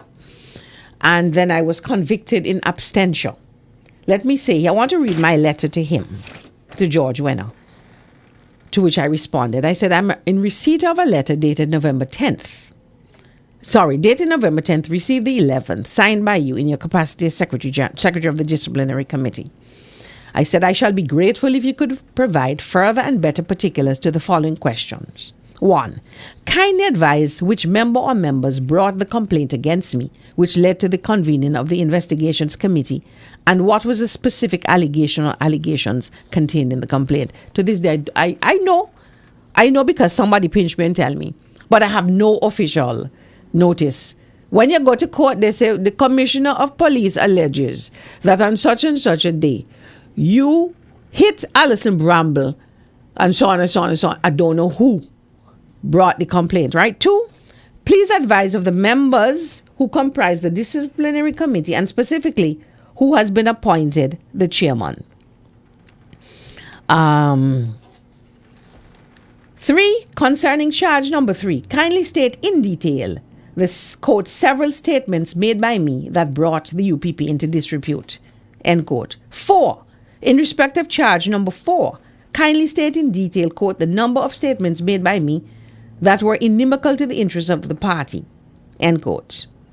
Right?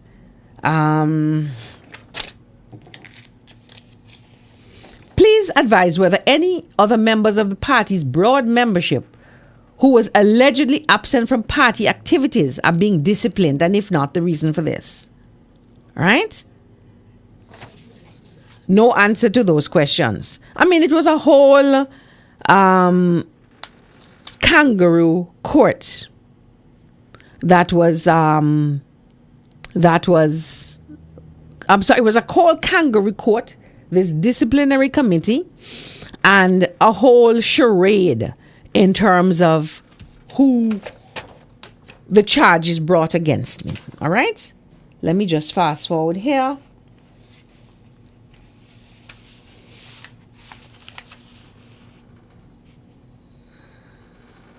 All right. Okay. So I was expelled at Cobbs Cross School on February the 12th, as I said. And Harry Lovell, that was a Sunday, the Monday morning, I recall, again, it was an interview with Darren Matthew Ward, where he came in a very triumphant voice to advise the nation that I had been expelled in a vote of 97 for, 2 against, and 1 abstention. Okay? So that was, they rejoiced over that. And of course, so let me just kind of recap, because you've been accused of several things. I'm sorry, but in between that, I was chuckling away because you were convicted of walking into a room to a round of applause. Yeah. Mm-hmm. Wow. Yeah. It's just a pappy showness. It's you, and again, I've lots. I've just had a message from, I believe it's Miss Imhoff, Chanel Imhoff, and where she's saying, oh no, she said, your face is sending me right now. My face was sending her somewhere. But she says we need a part 2. We also are getting commentary from radio host Mr. Knight. Mm-hmm. He says it's deja vu. We have seen and heard this all last election. Who she thinks going to vote for her by attacking the UPP. I live in St. Philip's South, never seen her or heard anyone saying they have seen her. This is DNA's second election and she still bitter about UPP. Question to Messiah: what are some of the issues in the constituency of St. Philip's South? What are her plans for the constituency? And he sent me a picture of you on an Angostura bottle. I'm sure you've seen it. Oh, yes. Yes? Yes. Dosage. You see, for me, let me tell Mr. Knight, because you've already said you have no intention to vote for me, right? You didn't have to tell me that. I've been campaigning. You may not see me because you are too bitter and too busy trying to devise nothing but caustic and salacious and hateful statements by anybody who does not support the UPP. But I would just simply tell you to tarry on. And what I would also suggest, that you all are very good at making up memes, but memes cannot run a country. This country is in a very serious and dire place. And what I also want to say is that the economic well-being of this country, one of the most important issues facing this electorate is the management of our economy going forward.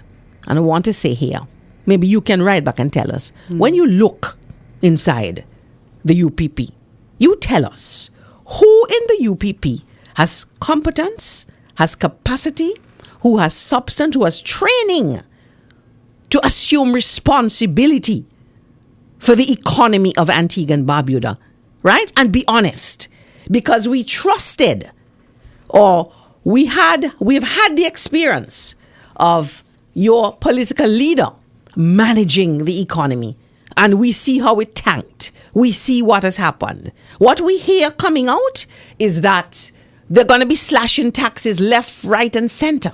And I want to know, even to a person untrained in finance and economic matters, if you slash your revenues by half, how are you going to find the money and where to manage the business of government? I know the easy answer for you and your party is to go to the IMF. That's the easy answer, because you all have said, and it is correct, that the interest rates at the IMF are very low. Correct.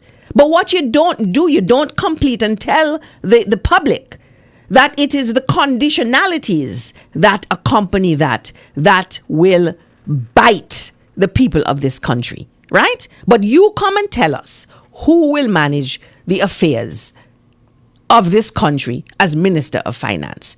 Come and tell us who will manage the affairs as Minister of Health. Who will manage all the other affairs? And you need to say, you need to encourage them to bring the candidates out of the safe zone where you pretty much put a pacifier in their mouths at night. Ask them if they know their ABCs. Repeat it for me. Can you count from 5 to 1, backways, and so on and so on? Bring them to the public, where the public can ask, and hosts like Alison Bramble can ask piercing questions. Let us do that. And furthermore, since you're so invested in the UPP, we are again challenging both the Labour Party and the UPP to publicly debate us. Candidate for candidate, spokesperson for spokesperson. Let us do this. If you don't want to hear what I'm saying, turn off your radio. What you listen for? If you don't hear them already, and you know how this something go, turn off your radio. Nobody invited you to listen, right? But what this country must be reminded of are the personalities who are putting themselves up to run the affairs of this country. And if this kind of trite and petty behavior is meted out within the party, what are they going to do to the people of this country? Those people who night in, night out, no pun intended, y'all persecute in this country. We cannot continue with this divisive politics. We cannot. Because essentially, as we have said, and as the Jamaican said, the DNA is the only viable option. Because what y'all are encouraging people to do is to swap black dog for monkey. And the people of this country will not have it. To say that I'm echoing, there's echoes here on the Facebook, and I know we've got time is running out as usual, and especially when we're having such such a discussion here. Now there was a comment coming from, I can't remember the gentleman's name, Chris something, and I'm going to paraphrase Chris because I want you to get your question out. You're talking about qualities of leadership and qualities. Now, one of the questions was, do you believe Harold Lovell has the qualities to be the next Prime Minister? If so, yes, and if not, if no, why? That was one of the questions. But I've also got a comment here from Mr. Knight. Mr. Knight says, we have so much issues in this country and she's still bitter. If my vote is the last vote she need in St. Philip South, she wouldn't be getting it. Her job is clearly to remain in opposition. Are you open in your lines? Tell her you invited me. Yes, my phones have been open and no one has called in. Yes. Well, let me say but this, because I'm not going to pay Mr. Knight any mind. No, Mr. but Knight is not running for anything. I also have from Chanel Imhoff as well. Many people do not know this. I was still a member of the UPP at the time, and it's not until after that I was made aware of how all of this went down.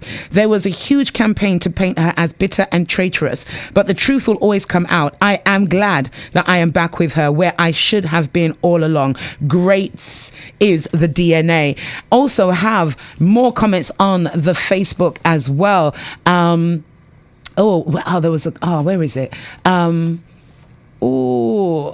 Miss Donna Chan, when I hear you talking against Mr. Harold Lover and the UPP, I wonder if it's the same person that talks so highly of the said gentleman. You remember when UPP lost, I think it was in 1999, how he both cried, just say to me, dem ABLP teeth the election. What a hypocrite. Lots of comments. He doesn't care about the quality of candidates in the UPP. We've also, where are you? There have been so many comments coming in regards to some. Denise says Alison is intrigued as well. Clearly intrigued. I am intrigued. Denise says, you know, see the hand under the chin. Yes, I have been intrigued. I'm listening, learning, opening my mind to this discussion, and questions just keep popping out. I have 2 phone calls coming through. Yeah. If all I'm hearing is true, then they are the bitter ones doing all of this because she didn't back down. We've also got comments. We're probably gonna have to go to a quick break. But do I go to the phone lines? What do I do? Okay, we've got the phone. Hello, good morning. Yes, good morning. Good morning. You, Miss Allison? Yes, can you turn your radio down, please? Okay, hold on. You know that's why we have to choose our leader. We have to very chosen. And by the way, my name is Brother Jarvis, right? Miss Messiah? Good afternoon, sir. Good morning, Good afternoon. You need to tell the nation, right, the other part, a story. And you have to call other name too, right? You have to call Tamo name. Yes. So you need to come back and tell the people why you and Tamo are such a good friend. Yes. Me and Tamo cousin, right? Yes. So me know how plenty something go. Yes. With Tamo money. Yes. Yeah? Me know plenty something go. Me know when you come in Bowland. Yes. Couple years ago, right? And you were saying some things towards me, towards our Lovell. I must stop. Lovell is not the worst man. I'm upset because of leader. Like you want to lead country. Mr. Knight just make a comments and you want to cheer out the man clothes. But you ever hear when Mr. Knight behaving at night time? Be a big person. Yes. I mean, I defend you people, you know. But sir. You people cost me too much. But they sir. Cost me too because they feel me a birdman, right? But me for Antigua. I'm for Antigua too. And this is why we have to be careful. You must come to the public. Go ahead. And tell the people and them how the division start with your Tamo man. You must come and that with Tamo money. Sir? Okay, so me know, and the episode about begin start tonight on Observer Radio. Remember me tell you that. See you. I believe he believes that there will be fire on well, that's Observer all right. this It's amazing how Brother Charlesworth, he said his name is, they will condone, right, what takes place on Observer Radio at night, right? But they don't see anything wrong with that. They love that melee. But let me tell you, years ago, the UPP had dubbed ZDK as Night Soil Radio, right? And it appears to me that there has been a complete switch in terms of who is really the Night Soil Radio. But the fact of the matter is, there are issues. I know when I repeat these things, you know, people get antsy, they get vexed, they get uncomfortable. But the truth is sometimes uncomfortable. And I will forever defend my name and my situation. So if you don't want to hear it, turn off your radio. Now listen in. That's all I can tell you, right? But the fact of the matter is, the people of this country must know. They must understand everybody who presents him or herself for leadership in this country, right? Because when you done vote, you can't take it back until the next election. Until 5 years or less after that. You understand? And we must not hold our bellies and bawl in this country. A simple question. How do you, a student at Five Islands, ask the question to Lovell about the economy? What is the problem? I'm paraphrasing. He said Antigua and Barbuda have an expenditure problem. Okay? If it is that he says that we only have an expenditure problem, the next question is, how are you going to fix it? How are you going to fix it when in your own utterance you have said that you are going to slash taxes left, right, and center? As I said, what revenues are you going to use to run the affairs of government, right? And if we have an expenditure problem, you got to cut expenses. How do you cut expenses? In Antigua and Barbuda, the lion's share of the monthly expenditures go to wages and salaries. We all know that the public service is over bloated. We know that. I have never heard the UPP come out to say how they're going to attend to that. The DNA has said, listen, our move and thrust towards diversification of the sectors within the economy, our recapitalization of the Antigua and Barbuda Development Bank, designed to put the bank at the feet of entrepreneurs in this country. We've spoke about our policy of local direct investment. Hello, good morning. Right? And, sorry. Hello, good morning. Yes, sir. I'm the guy that called a little while ago, right? Mm-hmm. Miss Messiah, my name is this brother Jarvis, right? Oh, I thought you said Charles. What me say about you, man, I know. So you're very rude now. For tell people if they want to listen, turn off the radio. Why is that rude? Miss Messiah. So big people cannot be rude. I reject that. You cannot do that. Big people cannot be rude. That is not. If you do not, but you say don't want to hear from me. If you don't want to hear from me, turn off your radio, sir. Thank you. Thank you for your You people. don't want to hear me. Because you said don't want to hear me. So if you don't want to hear me, turn off your radio. And we're going to continue. Hello, good morning. Hello, good morning. Hello, good morning. Hi, good morning. Joanne, good morning. How are you? Well, let me answer that. Good morning. Good morning. Morning. How are you? I'm fine, thank you. And I'm going to identify myself. This is Lamin here, Comrade Lamin now. And I'm listening to the attack against you. And you know what is strange and most amazing and alarming? Everybody who sits on the outside always thinks they know after listening to one side of the story. Yes. They always seem to know what went on, what happened, what went down after listening to one side of the story. We all have a story to tell. You have your story, I have my story, Chanel has her story. So when you look at the mass exodus of members who left the UPP, don't they think that all these people also have a story to tell?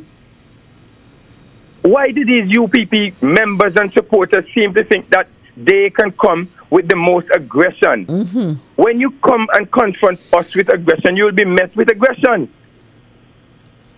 I remember one day a pastor came to me and he had the same level of aggression, and I asked him kindly and in a very subtle manner, are you willing to listen to my side of the story? And then he went on the rant about young people. And you're all young people and don't respect authority. And I had to remind him, I respect authority. However, what I will not do, I will not allow anybody to come and bullyrag me and go out there and lie on me, just like what you're saying there just now, Miss Messiah. You have to defend your name. I had to do the very same thing. Defend my name. What the UPP does not want, they don't want us to come and tell our story. They must abuse you. And you must just sit back and take the abuse and not say anything. We can speak about the leaders in the UPP. We have experienced it. But when people like that gentleman, who they don't know what really went down, they only take what other people say. They want to come to the public as if they're the ones who know. They must tell you what your experience was like. That's what they want to do. It's the blue Kool-Aid. It's too intense. They have to add water. And I would say when you add the water, throw in liquor bitters. Well, it's good for your stomach. Talking about blue Kool-Aid, Sparkle says, Joanne, you have a stronger party than UPP. Their party is maligned with a rapist. Denise is in agreement. So is Avor. The fire is definitely on now. Joanne Robinson says, my question to Joanne is, so it's safer for people to vote back ABLP? Question. No, darling or gentleman, it's safer to vote for the DNA. I'm not here fighting or batting for the ABLP. I am here advocating for the DNA. We are a party that is young, we're fresh, we're dynamic. We have persons on our slate who have competence, who have ability, who have capacity. We have people on our slate who are able to defend and identify issues in the constituency and can meet, whether they be Labour Party or UPP candidates, head to head, toe to toe. We are saying to you, you have an option now. You have a third option, and that third option is the Democratic National Alliance. When I was talking about the management of the economy, I think people have to really understand. As I said, Harold Lovell was in charge of the economy before. And I'm going to say here now, when, back in the period 2009 to 2014, many of us saw things going a particular way. I, Joanne Marine Messiah, approached my former colleague, Leon Errol Court, and said to him, Errol, tell me something. Harold never come to you to ask you anything about the economy, finance, and seek your advice? And his answer was no. Now you have a man. They like to talk about qualification and so on. You have a man whose first degree is in geology, the study of rocks and dirt and minerals, right? And you put that man in charge of your economy. At that time, honestly, just as like what is happening now, the former prime minister had the option of taking that finance portfolio for himself and appointing a minister of state to run the finance ministry. That minister of state could have been one of two persons, Errol Court again, or Anthony Stewart, men who are trained in finance and economics and who understand numbers. They understand an IMF Article 4 report. They understand the balance sheet. They understand the addition, the subtraction, and so on. We have a caller on the line. Good morning, caller. Yes, good morning. Yeah, I personally believe that Miss Messiah was betrayed by her UPP associates back then. In both cases, by the leader and the same guys who went with her to form the New Alliance Party, they betrayed her as well. So, considering all of that, I think that the ALP party is a much more stable party, and that's the party we should all put our emphasis in to go forward to lead this country to this new path in this global reset. Thank you.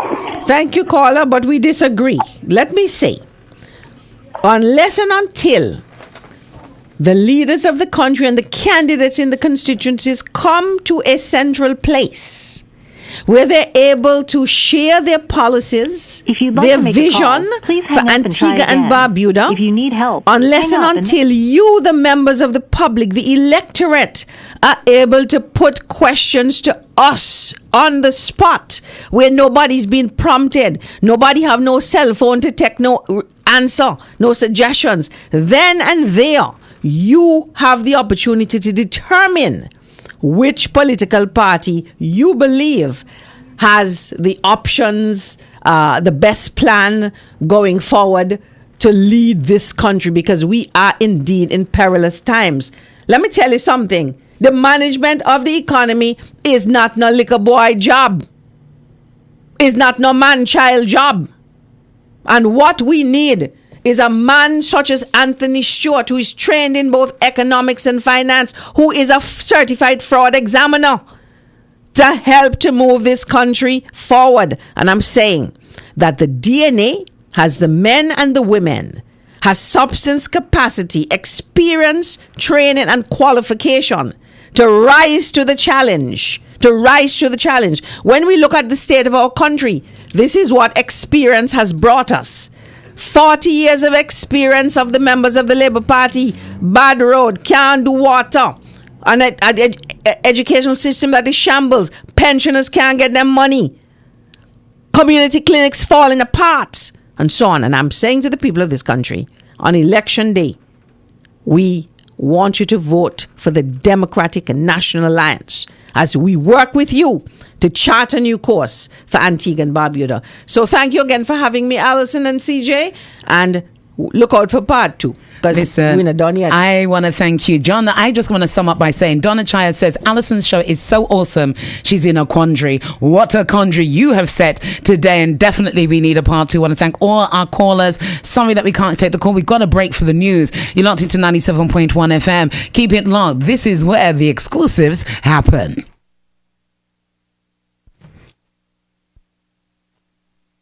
This is Romain Virgo. And this your boy MCW. You don't know it's your boy Big Dog. Hi, it's your girl JC. You're listening to ZDK Liberty Radio. With your host, Alison Bramble. Alison Bramble. I too listen to Alison Bramble on ZDK 97.1. 97.1 FM. Let's get it, Alison. Let's go. Now study no paper, a pagan, mental sedation, physically. Redford Tea has a unique store only found in Antigua and Barbuda. Let me introduce you to Hemp on the Docks, where we change the words on weed. We have CBD oils, wallets, shampoos, essential oils, belts and bags, t-shirts for all and lots more, all made from cannabis hemp. The Christmas season is on your doorstep, and pop in for the exclusive cannabis hemp gift for that special someone. Give us a call on 268-728-3640, or you can come in and see us at 4 Redford Key. You won't be disappointed.